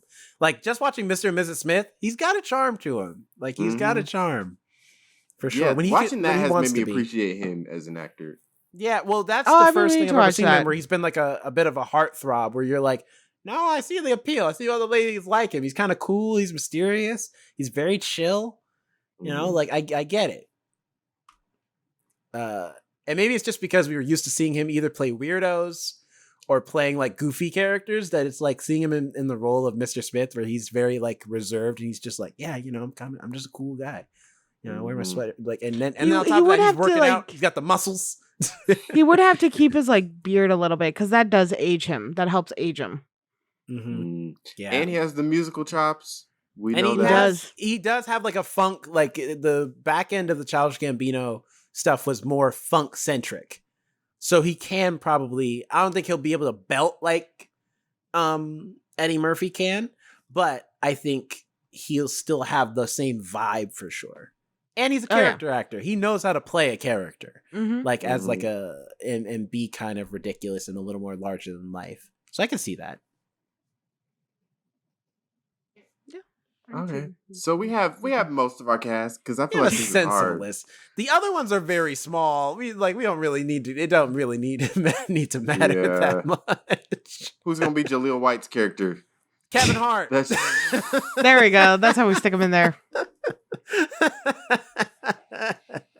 If you want Sam Jackson, he can beat Marty. He can play Danny Glover's character. He don't sing at all. I'm just saying Samuel Jackson's just in everything. Granted, though, Sam Jackson can sing. All right, Black Snake Moan. That man was singing them blues. Like, you know, I mean, it's not a very PC movie nowadays because a movie about a black dude that movie. chaining up What are a you white talking about? woman. PC nowadays? That movie was fucked up when it came out. That's true. The fact that he was like, "Yep, you're a little too promiscuous, so I'm gonna chain you up to my house." Like, so you're just gonna kidnap her? That's what you're doing. You're kidnapping this poor woman. Yeah, that was a unique. I mean, it's a great Let's movie, just leave but it at that. it's a very like, okay, this is, I don't know about this. Pretty much. Real quick before we wrap up our final thoughts, I was just gonna say IMDb has some trivia on here that I found really interesting. They have like 5, but we've already talked about a couple of them. One of them says screenwriter and director Bill Condon instructed Jennifer Hudson to show up late on the set every day to better understand Effie's diva behavior. Also, I feel like that's not. That just seems like a. Like it seems like it's like okay, you're scheduled to be late now, so just show up at this time. But it's like I feel Maybe like she he can still didn't play tell a diva anybody without else. being late in real life. I don't understand. Maybe he didn't tell like anybody else, so they're all like Jennifer Hudson. Oh, maybe. Like, I feel like yeah. that would hurt her career though. If Yeah, they didn't tell actually, anybody yeah. else, they'd be Everyone like, just- "Man, Jennifer Hudson's not professional. She didn't come to set on time ever." Well, I guess it's like the entitlement of having your own schedule compared to like everybody else's. In a weird way. I guess. Another one says Jamie Foxx initially declined to play Curtis Taylor Jr. because the salary offered was insufficient. Remember that meme? Insufficient funds, said Jennifer Hudson. Anyway, Denzel Washington was offered the part after Fox, but declined because he can't sing. Once Beyonce and Eddie Murphy were attached to the production, Fox rethought his decision and accepted the role. Also, fun fact, you know who else Interesting. was up for the role? Will Smith and Terrence Howard. For Curtis? Yep, both of which I'm like, no. Yeah. Absolutely not. And lastly, Jennifer Hudson beat out 782 other actresses for the role of Effie White, including her former American Idol rival, Fantasia Barrino. Listen, like she's like, look, goddammit, you won American Idol. I'm taking But this I'ma one, win this okay? one. This Let is me mine have this this. time.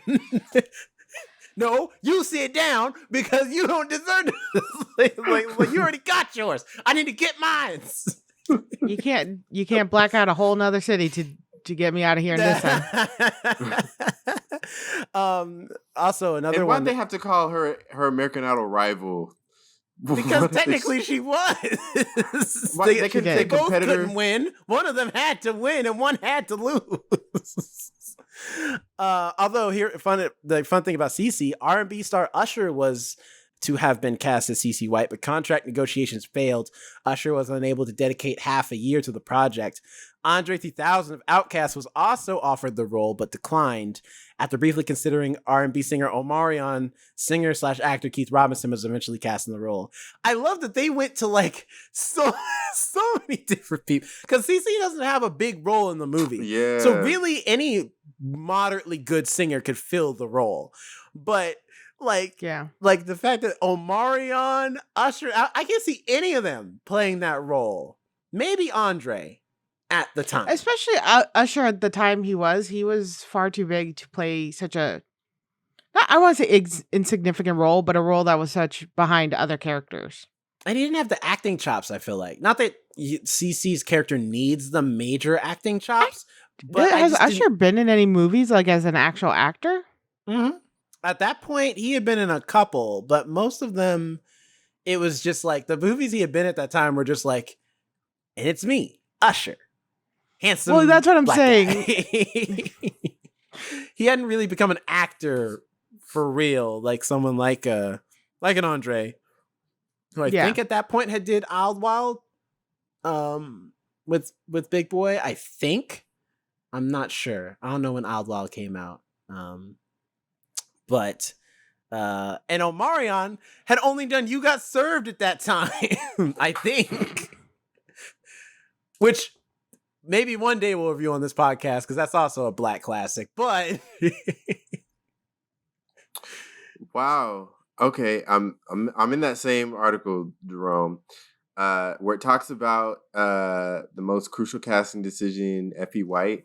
A total of 783 singing actresses auditioned for the role of Effie White. Among them, American Idol alumni Fantasia Barrino and Jennifer Hudson, former Disney star Raven Simone, and Broadway stars Capathia Jenkins and Patina Miller. Community actress Yvette Nicole Brown was also in the running for the role, but was eventually cast as the legal secretary to the Fox character. What? She was in this? Yeah, she's in the background. You do not see her. No. They're like, we'll give you a job, but you know. Right. Though Barrino emerged as an early frontrunner for the part, Hudson was eventually selected to play Effie, though leading Barrino to telephone Hudson and jokingly complain that Hudson stole Barrino's part. She hit her with one of those Nicki Minaj calls, just like, "Ho, the family that you have lied about."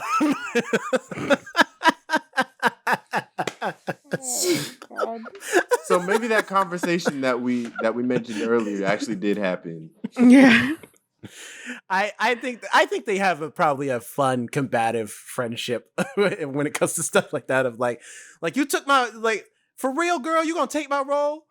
But seriously though, congratulations, girl. Let's go hang out on Miami sometime or something. Bye. Okay, I love you. Bye. And then it also mentions Anika Noni Rose, a Broadway veteran and Tony Award winner, won the part of Laurel Robinson after an extensive auditioning process. Rose, significantly shorter than most of her co-stars at 5 feet 2 inches, was required she is short. Yeah. Was required to wear and dance in 4 and 5 inch heels for much of the picture, which she later stated caused her discomfort. I'm sure. Like, you know what I mean? That's Beyonce is the only one who's ever made dancing in heels look easy. Mm-hmm. Like, I don't know how she does it, but like, yeah, I was like, because I didn't know she was that short though. I thought she was much taller than that. Yeah, that's crazy. But I mean, hey, like I think they cast all the right people. For real. Agreed. I think they did. I think they cast all the right, even the small parts. Sharon Leal, as we haven't talked about her much because she's not in the movie much, but as like the fourth Dream member, Michelle Norris, for the little time she's on screen, she's pretty good. I like Sharon Leal. Definitely. She's pretty decent. I remember this movie. I didn't know she could sing until this movie, because I don't think Why Did I Get Married? It came out yet, but that was the Tyler Perry movie where I, for the first time ever, knew who she was. And then I'd watch Dreamgirls later, and I was like, "Oh, she was in this movie. Cool." She's, although she has a hard job of being like she's based upon 3 of the Supreme members. I don't know if that affected her role at all, as far as like like looking at those roles, but she's in there. Also, you know who was the most legit surprise of a people that I'm like, you're in this movie? Even though he has like all of maybe a minute and 1 to 2 lines in this film. John Krasinski. Yes, I did was that like, too. And John Leguizamo, or John Lithgow. Lithgow. Yeah, I was like, what are you two doing there? Like, I was like, I didn't realize, I still almost didn't recognize him because of how his hair was and everything. I was like, wait a minute, is that John Krasinski? I had to do a double take. That was like probably right as The Office was starting. I think so. Or maybe it already started, but it was like, it was building popularity. Like, he still wasn't famous, I don't think, yet. Right. So. Side note, Hinton Battle, the reason why I recognize his name is because he recently passed away. He passed away January 30th. And and he was the original Scarecrow in The Wiz. Oh, wow. Okay. In the Broadway musical. Man. Oh. Well, you'll be missed. Hopefully he went peacefully. Yeah. Rest in power. But all that to be said, this movie is amazing, y'all. Did you say rest in power? Yeah, that's the new thing. Rest in power. As opposed to rest in peace. Why rest in power? Like, I forget the entire thing because that's a new thing in the Black community that they've been, that's been said for a lot of Black people who have passed. And I forget the exact. I think it's like, like I'll have to look it up. I mean, you have like the power of the internet. Rest in power is a saying that's used to replace rest in peace, which is said after someone dies. The phrase rest in power is used for people who have dedicated their lives to activism or those who have died due to oppression such as racism, homophobia, transphobia. Okay. Okay, I can. All right. I was just like, oh shit, is that like a new thing? Like, I'm very behind on lingo. And then somebody says something new to me. I'm like, oh, do I have to learn something? Well, that's actually a very nice sentiment. But yeah, granted, I don't know if he did fight as much oppression, but I imagine he lived a long life, probably through a lot of it, a lot of moments as a and I don't know if he was an activist per se, but still, nonetheless. Yeah. Hope his soul's in a better place and he's out here killing them in the Broadway stage for the angels and Jesus Christ and everybody else up there. And just being like, I'm out here killing them. Hope he's doing the Wiz in heaven. That sounded wrong. But Dreamgirls is an amazing film. You should watch it if you have not seen it. It's on YouTube for free. It is. It's also on Paramount Plus if you have it on Paramount Plus as well. So, like, if you, that's where I watched it. And it's just an amazing musical film. If you have not seen it, can't recommend it enough. It is, for me, an A+ movie. And I'm sure, I'm not going to speak for you two if it's an A+ movie. Actually, Alex, I am curious what your thoughts are, because I didn't know you hadn't seen it before. What did you think coming into it with fresh eyes? Well, actually, I heard a lot of people say they didn't like Dreamgirls. So I was expecting something kind of worse, I guess. Because, like, a lot of early 2000 films weren't very great. You were like, oh, yeah, this was definitely made in the 2000s. But Dreamgirls, I really enjoyed. I loved all the musical numbers.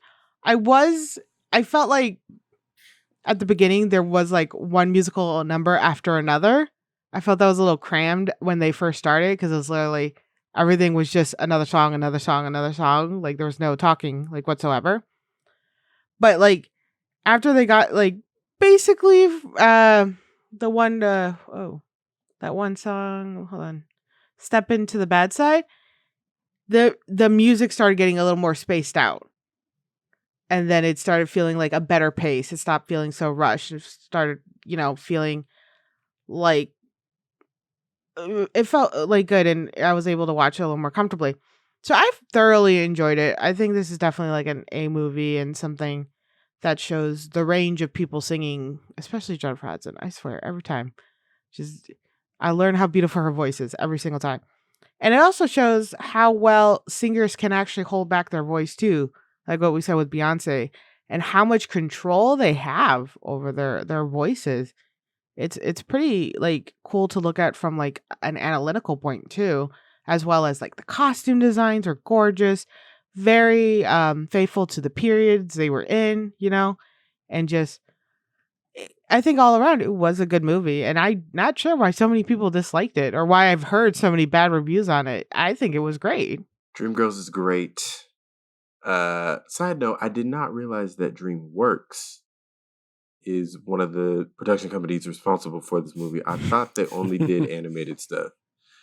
Oh no, it's like two different divisions, like DreamWorks Animation and then kind of like Disney. There's like the Disney Animation team, and then there's the Disney, but you think company. Disney and you can think both, but when you think DreamWorks, you automatically go their animation. You go to Ice Age. That's because their best movies are the animations, because the other ones are like hit or miss when it comes to the live action stuff. Sometimes it's great, although funny enough, that's what got Eddie Murphy to take the role.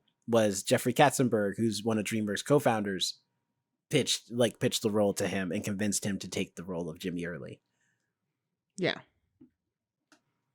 So that's all cool. Well, all in all, I enjoyed watching this movie again, revisiting it. The music, I used to listen to the soundtrack all the time. The soundtrack was always just something that was playing in the household because my parents had this on DVD. They still have it on DVD and used to watch it all the time, especially my dad. He loves this movie. Yeah, I can't say enough good things. Thing I found out about myself, both between this movie, Hamilton, and some other musicals I've watched, even Hairspray to a degree, I'm an Act 1 guy. I love the music and stuff in Act 1 and Act 2. I don't think there's been a musical I've watched yet where I've said my favorite songs are in Act 2. They're almost always in Act 1. I will That's say, kind of true, yeah. It almost feels like though they give more. It's more like hearing during the first act, and then a lot more visual during the second act, where you can kind of see more in like the costume change and the set designs and things like that. Almost feels like they give more to visually in second acts in films that I've noticed, or at least in films that I've noticed. In plays, it's a little more controlled because of the space and the budget they have. But like definitely in films, like that second act when they're running out of time, they are like, here, look at it, be distracted by the shiny. although Jimmy Got Soul though is a good song. I do love that song. Jimmy got soul. Although Hairspray has some bangers in the second act. Oh, it does. You got Run and Tell That. You got well that's true. Hairspray is like 3 acts. Yeah. So I guess that's true. You got You Can't Stop the Beat. You got Without Love. You got Nice jam. You got a lot of stuff in Hairspray. That's true. Hairspray is an unfair example because it's not a 2-act structure like most musicals or plays. It's 3, like a regular movie. So I guess for me, like in Hairspray, it's the 1 and 2 acts. I don't hate You Can't Stop the Beat. It's just not one of my favorites. Like comparatively to like Without Love, Run and Tell That. You got I Know Where, what's it called? I Know Where I've Been. Queen Latifah song. There's a road. Ooh, Queen Latifah should be in the Dreamgirls remake as like Dina's mom or something, or Aunt Ethel. I don't know. She should be in it. I don't know if she should be like absolutely necessarily having to sing, but she should be in it just in general. She just be there. Just create a. I mean, they created songs for this movie. Just create a character for Queen Latifah. Exactly. Hey. But comment below, audience. Tell us what you think about Dreamgirls. Do you love it? Do you hate it? Why? If you hate it, just know that we're coming for you. But comment below. Tell us how you feel about Dreamgirls. And socials. Jonathan, where can people find you?